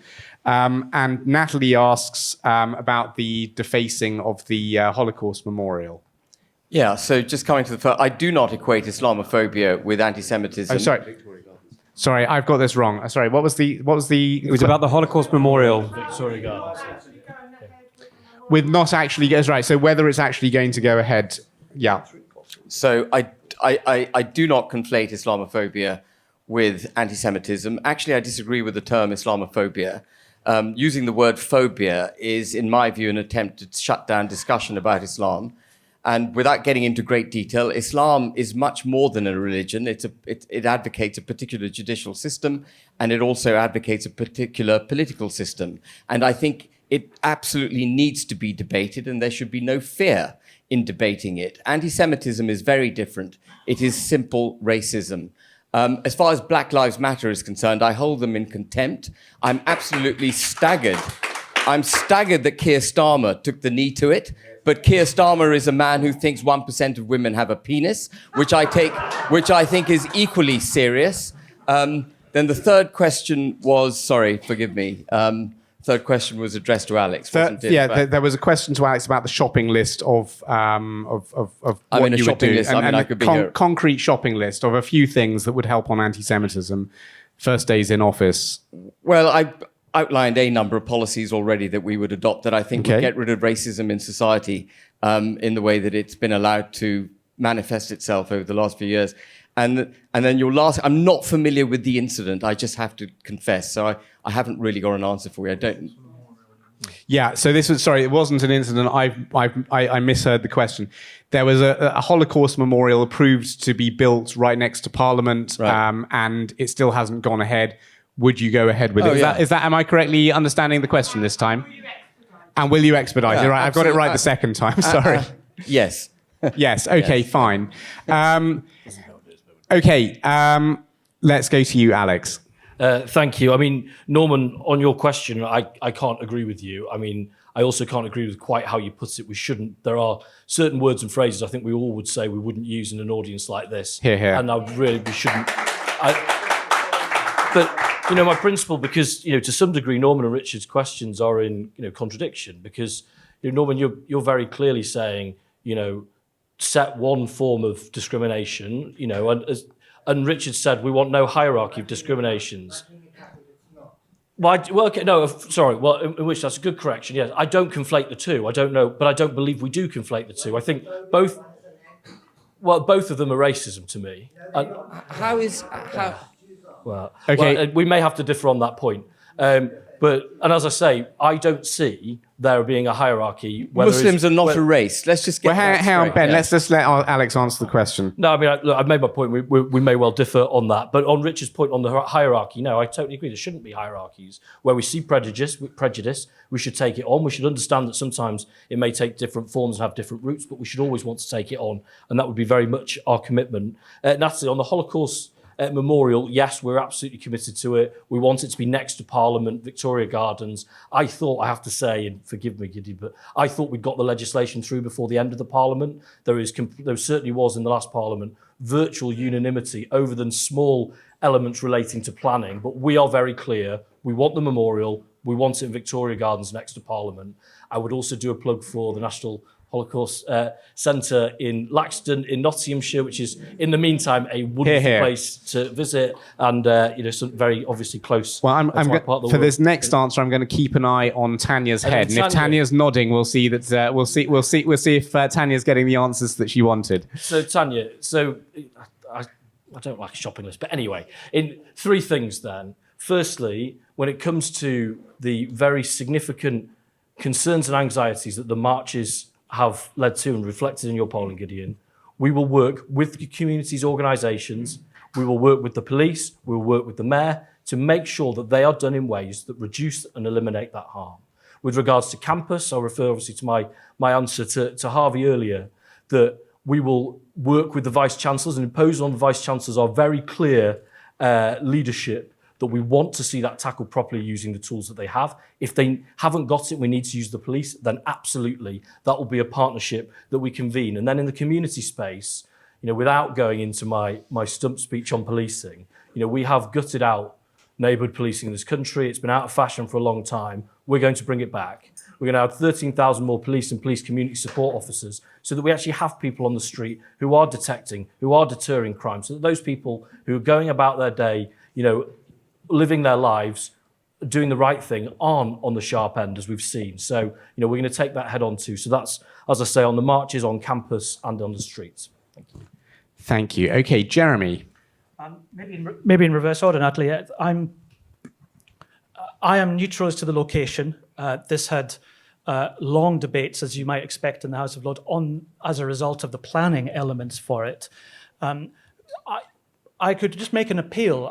I'm lucky enough to serve in Parliament. I come down from Scotland every week to be in Parliament. I would love there to be educational institutions in every local authority across the United Kingdom so that people don't have to go a long way to visit what would be a profoundly moving experience in London, but we can have that replicated across. So very much support the Holocaust Education Trust and others so we can build on some of that activity. Tanya, the question was to my Labour colleague who's addressed those.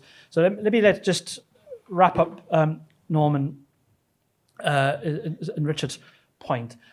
I hope that you'll have heard everything that I've said from the outset, was saying that I do not believe in equivalence or hierarchy. I don't believe in them. When there is prejudice and there's hate according to someone's race, their ethnicity, or their religion, or their personal characteristics, I am opposed to it. And we have to establish in law the appropriate threshold for which that becomes prosecutable. There's no point in having rhetoric saying we want to get rid of something if you're not going to be able to arrest someone and prosecute them, because that's only going to create a bigger problem because they're going to think that there's impunity for this action. If there is the law, that should be put in place, but there's no point having stupid laws. And ultimately, this is where perhaps there's a big difference between myself and my colleague on my left, because I do not believe that communities living in safety and security together in our United Kingdom is going to be helped with closing the United Kingdom to the rest of the world with a fanciful net zero immigration, which means that there's no asylum, no safe and legal routes for those who are seeking, who have had the prejudice against them. And if the United Kingdom is turned into this situation, and also you halve, if not get rid of entirely, all the overseas development assistance, which is in the Reform Manifesto, which is not going to help solve the problems at source, then we're going to make the situations worse in the United Kingdom. So it might get a bit of a giggle and a laugh about some of the candidates from what Nigel Farage says, about a candidate who says that the leader of the party gives justification for Putin's illegal. Of course he did. He said that he was provoked. He wasn't provoked. This is an illegal war. Unadulterated nonsense. We did not provoke Putin to attack the sovereign state of Ukraine. Equally, what reform would do was that we would make sure that none of the Ukrainians who we've given refuge would be able to come to the UK. That's not the kind of country that I want. Reply to this. Well, hang on a second. It's not really to do with anti-Semitism. So it's it's just a pop at Reform UK. But Ben said that was the solution. He said that was the solution. Let's move it on. Tom, could I ask you? So, do you need a reminder of the question? Sure. No. I think I'm okay. Natalie, yes, and I'm sorry it's taken so long. You're experiencing Westminster planning processes, and it's torture. Madam, I think you made your point on pressure in Labour absolutely appropriately. 14 years, and that's it. Okay. Meanwhile, 14 years, and there are still people sitting on the Labour benches or standing for the Labour benches who, frankly, have more place in the Iranian or in some other hostile states' parliament than they do in the ways that they are advocating for ours. I don't find that acceptable. And last of all, I'm going to take these two questions as one, if I may, Norman and Richard, because, forgive me, Norman, but I heard some language that I think is unacceptable. I think it's absolutely wrong to stigmatize any group, color or creed for any of their protected characteristics, as the legal expression goes. I wouldn't use that. But let me be quite clear what I mean by hierarchy of racism and Islamophobia. There is no hierarchy of racism. All racism is wrong. It is intolerable, no matter who it comes from and no matter where it's going. And we know that it can come from any community and go to any community, and it is completely unacceptable in any position. It is also true, however, that Islamophobia is not the same as anti-Semitism. Now, I don't know how many of you read a brilliant article by Ed Hussein in The Spectator in the last couple of days, but Islamophobia attempts to close down the debate about Islam. Now, if I may just correct Ben, there are many different schools of Islam. I had the great privilege of studying Islamic theology 25 years ago. And while you'll forgive me, my Arabic is exceptionally rusty, I do still remember that there are 4 schools of Sunni Islam which have different levels of emphasis. There are many different interpretations in Shia Islam, and all of them have different implications for what it is to be an individual in a state, to be whether or not you're in a Muslim state or in a non-Muslim state, and all of these have different implications. Now, these are matters of theological debate, and it is completely correct that we should have the right to debate Islam, and, by the way, to criticize Islam. Now, I am a practicing Roman Catholic, and there are many, many people who criticize my faith on a daily basis, and they have every right to do so. In fact, the reason that this country is now safe for me and for many of you is because freedom of religion and thought means that we don't all have to be Anglicans anymore. We've done away with the Test Act. We've done away with the laws that stopped anybody who wasn't an Anglican from getting a university education or sitting in Parliament, and I'm very, very glad to hear it. So we should have freedom of debate of religions. We recognize that there is such a thing as anti-Muslim hatred, and that, like other hatreds, must be stopped. But the debate about religions, of every religion, is absolutely essential to a free society. Can I push my luck ever so slightly and ask if on condition that they are truly rapid-fire rounds and everybody asks a very short sentence with a question mark at the end and there's no statement at the beginning, is there any chance we get 2 more rounds of these questions in? Or is that pushing it too far? Has anybody got... Get on the road. We've got to get on the road. Okay. Yeah. Okay, I can't get back up to Scotland tonight, so I'm here going to make it for as long as you super quick. So we'll take the lady on the end of that road there with, who's next to you there? My name's Diane. I feel that mainstream media, there's a lot of anti-Israel rhetoric. And I'm not talking about controlling the media, but is there a way that we can ensure that there's a balance, or when the word genocide is mentioned, but so there's a balance? Balance in the media use of the word genocide, gentleman there. Hello, Charlie Peters, GB News. I've covered many of the protests in the country when they started on October the 8th. When I've seen counter-protesters from the Israeli side, I've often seen union flags. I've not seen the same from the other side. Why is that, and what do you think it means?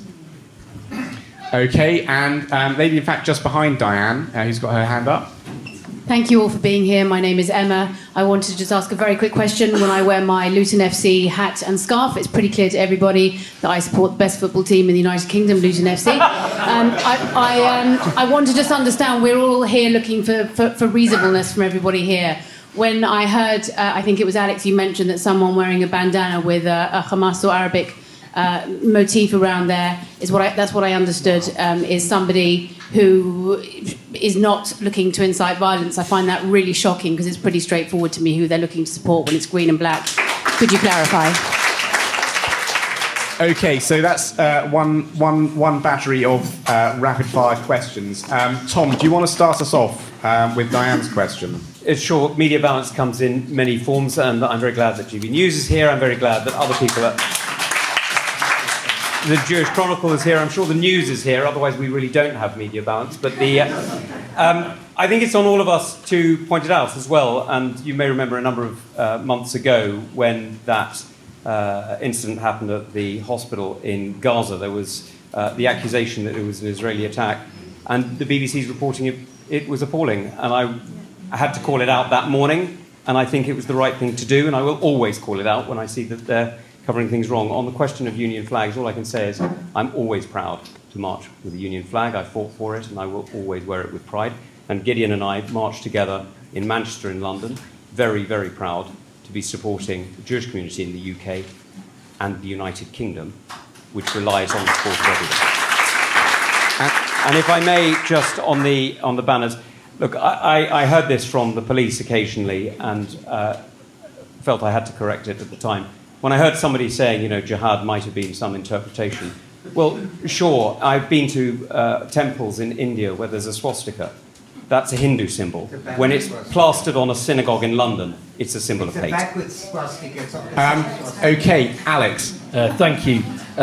So Emma, to take your point on first, mine was a response to the idea that we could make a visual assessment as to whether people on a march were immigrants or not, and I don't believe that you can. For absolute clarity, in case I didn't say this clearly enough, if someone has a Hamas symbol, the consequences are obvious and in law, and that that should be arrest and prosecution. So there's no doubt there. But what I would say about Arabic writing on something, that does not, of its own, imply or suggest anything. It depends what the nature of it is. Charlie, on union flags, I don't make an assessment on who flies what and why they do, but I know that I've put tens of thousands of leaflets through my neighbours' doors over the last few weeks, each one of them to carry the union flag. So I will always be very proud to march behind it. And then Diana, balance. I always get a bit leery of politicians talking about balance in the media, in the sense that I would have a different lens to you, Tom, just subconsciously as much as anything else. And it isn't, and we certainly don't seek power in order to make that kind of that's not what we seek to lead. The free media needs to work in the way that it does. But the crucial thing for balance for me is when they seek balance, and I know they have to, obviously the BBC Charter, we seek balance between equivalent things. Israel, Hamas, there is no balance. One is a sovereign state, one is a terrorist organisation. And it's balanced like that. And again, similar to the example that Tom used. Jeremy, rapid fire. I agree with Alex's final point very strongly. And equally, when it comes to the union flag, I love my country and I love my country's flag. I am very nervous when groups seek to appropriate flags for their political purposes.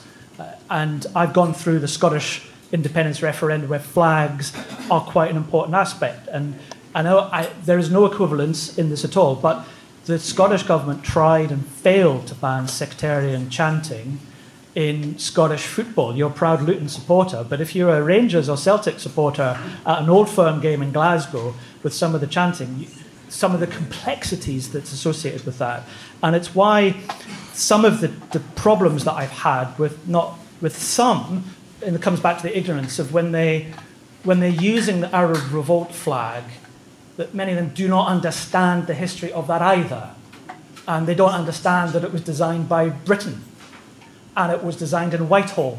So when those have been saying that it should be banned by law from anyone carrying it outside Whitehall, they're not aware that it was designed by Mark Sykes in the office in Whitehall for political purposes to suit our empire. So there's a lot of this complexity in for the history of it, but its current use in so many aspects means that come back to the question about the press. Why we need and we benefit from, and we have to have a free press, which sometimes is hard and controversial, but boy, do we need it in this country. If nothing else, it is also to help educate about the very history element that I mentioned about, in something which is a divisive time for us, for many of the young people. Because if we're getting this wrong now, the problems are only going to get worse, and education and the media and journalists are in the front line of this and why they're so necessary. Thank you. And Ben? Yeah, so media has to be unbiased. It should be as unbiased as possible. And the coverage of the marches, I think, has been absolutely appalling. Sky News and BBC habitually call them peaceful marches, irrespective of what's been said at the marches. I went along to one of these marches on Armistice Day. I'd been to the Cenotaph, where we were manhandled, Richard Tice and I, besuited, wearing our poppies and coats, were manhandled trying to get to the position where we could actually be close to the cenotaph. And in order to get to the march, which is what I wanted to go to next, it took me 20 minutes because of the way we'd been penned in. I got to the march, 300,000 people marching down, advocating from the river to the sea the obliteration of a democratically settled state. And I then went home and I heard Sky and BBC reporting the events at the cenotaph as having been violent and people singing pro-English songs and England till we die, and the events at the march peaceful. And it was completely wrong portrayal. I felt unsafe when I went to Hyde Park Corner to watch the marches, which I thought I had to do in order to be able to comment on them myself. And I wore my poppy. The same can't be said about Keir Starmer, who wore his poppy to the Armistice Day, and then when he was addressing a Muslim group of people later that day, he took his poppy off. And I find it abhorrent, Charlie, that these marches are blatantly, they're not just anti-Semitic, they're anti-British. That's what they are. Okay. Very grateful. I think that I'm probably pushing it now. So I'm just going to ask just two questions quickly from this bank, because of the way the room's laid out, I haven't actually paid any attention to you, so I'm so sorry. So I'm going to ask two questions. And then what I'm also going to ask is that if everybody leaves us with a 1 minute thought that you would like to leave everybody here with as we all head back on the road. Start with this gentleman. Hi, I'm Gabriel. The Jewish community, although is a minority community, as mentioned earlier, is made up of many sections. Campaigning against anti-Semitism ran a poll which showed that many are scared to visibly look Jewish in public. Some parts of the community, such as the ultra-Orthodox, can't possibly not look Jewish in public unless they wear a balaclava or a costume. My question to the panel is, if elected, will you ensure that these parts of the Jewish community, who often feel not fully represented, are protected so that they can actually walk the streets of London without being, or anywhere in this country, without being fearful? And also, will you protect those, will you ensure that those are protected in universities or in schools not within the Jewish community, who feel very isolated? Okay, and if you just pass the microphone back to this gentleman. My name is Edgar Santos. I'm president of the Bristol Jewish Society. And as someone who has boots on the ground and has seen the most horrific anti-Semitism the campus has had to offer, it shocks me to see how the Reform candidate was very quick to slash EDI and the measures that are there to protect minorities, such as Jewish students. Building on Harvey's question, how will candidates promote nuanced dialogue as well as protecting the safety of Jewish students? Two excellent questions to finish up with. Ben, since the part of that was directed at you, rapid fire round so I don't get in trouble with everybody here. The problem with EDI is, or DEI as I call it, whatever. The problem with it is it ostensibly is promoted as if it's creating an equal society, but actually what it's doing is progressive discrimination in favour of minorities. And we've got to get away from that. In order for people to be equal, we have to stick rigorously to what Martin Luther King said, which was that it doesn't matter what the colour of your skin is, it's the content of your character that matters. And that's critical. DEI or EDI, by the way, is being used against the Jewish community. Tom said that racism should be illegal. Racism is embedded in our regulatory framework at the moment, ladies and gentlemen. You have to work for a regulated business or a public company or work for the armed forces and you will experience it. I experience it every day. I have to report to the stock exchange on how many ethnic minorities I have on my board of directors. That is absolute tosh. I should just employ the best people to do the job. That's how we should go forward, and I should be blind to colour and ethnic origin and religious beliefs and so on. So DEI is not working the way it's been sold. It is embedding prejudice. It absolutely is. I'm telling you how it works on the ground. Sorry, I think I've answered your question about the protection earlier. I would be extremely robust in the protection of people expressing their beliefs and on university campuses and so on. And the ultra-Orthodox community. And they have every right to wear their religion proudly and to be safe doing so. Thank you. Jeremy. Yeah, I think when the real world kicks in, then you can have equality legislation, but unless minorities of minorities in particular are able to either feel safe or to have the protections under the law, because authorities, whether it's the police or local authorities or anybody else, are not actively supporting the minorities, then there is no equality at the end of the day. There may be equality on paper. It may be all right to say that I want. How can you say I want supporting a everybody- particular I want minority? everybody- No, it might be all pretty right much to say I want Ben, everybody. we're pretty much out of time, so let's let Jeremy It might be answer. all right to say everybody is equal, but if everybody is not able to realise the opportunities of what that equality means, because there's prejudice against them, whether or not it's the Jewish community or other communities, then there isn't equality at the end of the day. We should be in our country striving for equality, but we haven't got it. And therefore, whatever government is elected in July should be ensuring that the young people in particular know that they can strive for the equality that. And we shouldn't be kidding ourselves to say that there's a magic wand that will bring it about now because the law says so. So in many respects, it's hard work. And on this specific point for the campus, I would love any youngster from whatever community and whatever background will go into a learning environment, and they should only be thinking about learning. They should not be thinking about, are they going to be safe when they learn? And that's why I hope that there will be cross-party consent. This is a hustings, this is competition, this is elections. But I hope at the end of the day that when it comes to the formation of a new government, then at least at one element where there could be some consensus is in making sure that our learning areas are prejudice-free areas. So, Alex, and just a reminder, Gabrielle's question was about how you would protect the ultra-Orthodox, the Haredi community, and engagement. And Ben's question was about promoting nuanced dialogue and protecting students. Yeah, and also, if you want to leave us with your your message. I'll do those and tie them into a kind of final thought. In that, I see both of those things as key tests of the next government. So, when we are sat here, if we're sat here in 4 or 5 years' time, has the government of that day meant that someone, no matter how their Jewishness is verbalized or exhibited, or what the customs and norms of their element of Judaism, can they feel like they can walk down the street safely? When those polling questions are asked again, Gideon, sorry, I wasn't. Yes, sorry. Has that changed? Because that is the test. So absolutely, the only way to do that is to work with different communities, and often in different ways. In the way you suggest, I'm very much up for that. But the same is true for Ed from campus. If we're not seeing that played out on campus, then the government of the day will have failed. That is an absolute crucial task. So I'll finish on my final thought, Gideon, to say that we're here in front of you 10 days before an election. It's inherently political. You all have a difficult decision to make. You may already have made it, but the vast majority will have a difficult decision to make in the future days.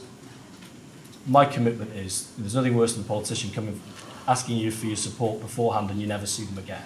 My commitment is much in line with what you say, Gabriel, is that if I'm successful, if I am the Minister for Police in 10 days' time, I will work with the community proactively, directly, in humility, to understand those challenges and to work together to solve them.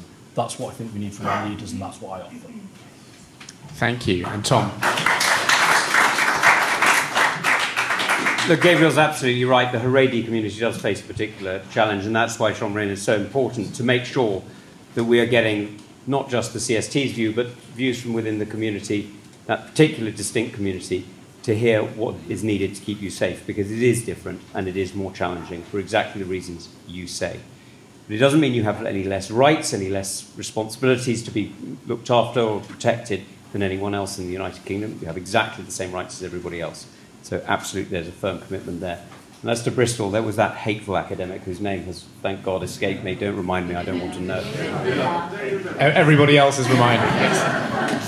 What a horrible man, who, one of the most vile anti-Semites who's been operating in the UK. And now, of course, obviously, because this is what anti-Semites do, he's working for Press TV. Anybody think of anybody else who worked for Press TV? No, anyway.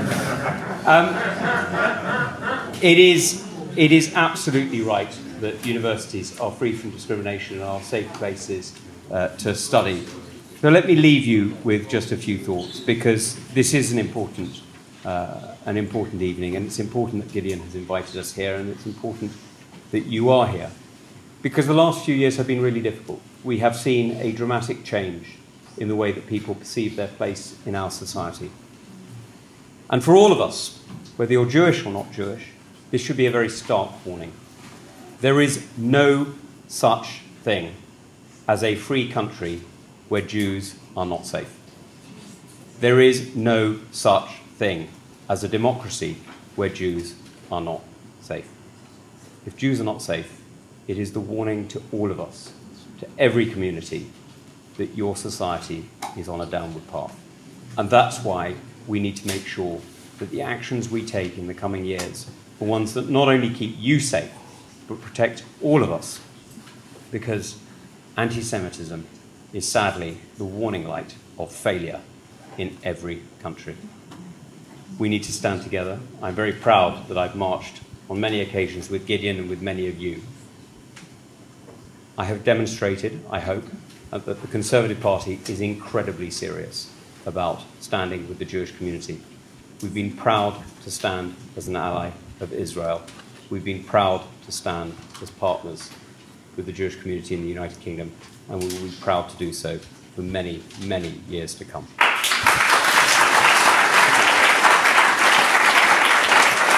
Well, I'm sorry, we've run out of time. Please take your seat. Please take your seat. We really have taken an awful lot of time from all of the panelists, and they've been extremely generous with it. I think we've pushed our luck just about as far as we can.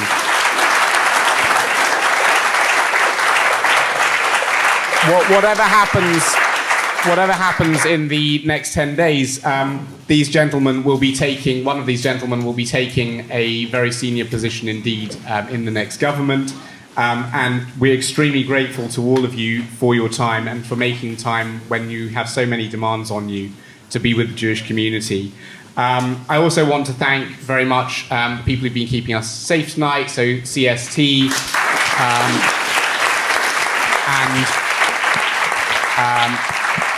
and in addition, our private security firm and also CAA volunteers. And I particularly want to thank the staff and volunteers of Campaign Against Antisemitism who